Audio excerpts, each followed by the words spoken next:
Gas trouble ఉన్న ప్రతి ఒక్కరికి నేను ఇచ్చే సలహా, ఒకసారి పొట్టకి అల్ట్రాసౌండ్ స్కానింగ్ పరీక్ష చేయించండి. అక్కడ పిత్తకోశంలో రాళ్ళు ఉంటే ఆ రాళ్ళు మందులతో కరగవు.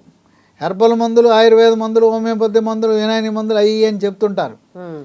వాటి వల్ల ప్రయోజనం ఉండదు. ఒకటి గమనించండి, మూత్రపిండంలో రాళ్ళు ఆయుర్వేద మందు, హోమియోపతి, యునాని వీటి వల్ల నయం అవుతాయి, కరిగిపోతాయి.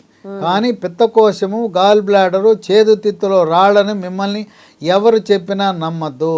దానికి ఒకటే ఒక చికిత్స, లాపరోస్కోపీ, కీ హోల్ సర్జరీ ద్వారా చిన్న రంధ్రం వేసి కంప్యూటర్ల ద్వారా తీసేస్తారు. కనుక అనవసరంగా వాళ్ళు చెప్పిన వీళ్ళు చెప్పిన మందులు వాడి మీ శరీరాన్ని పాడు చేసుకోవద్దు. దీర్ఘకాలికంగా గాల్ బ్లాడర్, చేదుతిత్తులో రాళ్ళు ఉండటం వల్ల 100లో ఒకరికి క్యాన్సర్ కూడా రాపిడి వల్ల వస్తుంది. కనుక మీరు ఎవరి మాటలు నమ్మద్దు. ఈ లాపరోస్కోపీ ద్వారా తొలగించుకోవటమే ఏకైక మార్గం. మందులు పని చేయవు. అది బయటపడాలంటే పొట్టకి అల్ట్రాసౌండ్ స్కానింగ్ పరీక్ష. ఈ పరీక్ష చేయాలంటే డాక్టరు ప్రిస్క్రిప్షన్ ఏమి అవసరం లేదు. ఒక మంచి స్కానింగ్ సెంటర్కి వెళ్ళండి. మీరు మందులు ఎట్టా కొనుక్కుంటున్నారో, అయ్యా నాకు పొట్టకి అల్ట్రాసౌండ్ స్కానింగ్ చేయమంటే ఆయన ఏమి డాక్టర్ రాసి ఇచ్చాడా అని అడగరు. నీ సమస్య ఏంటో చెప్పు. గ్యాస్ ట్రబుల్ అంటే ఆయన పిత్తకోశంలో రాళ్ళు ఉన్నాయా చూస్తాడు.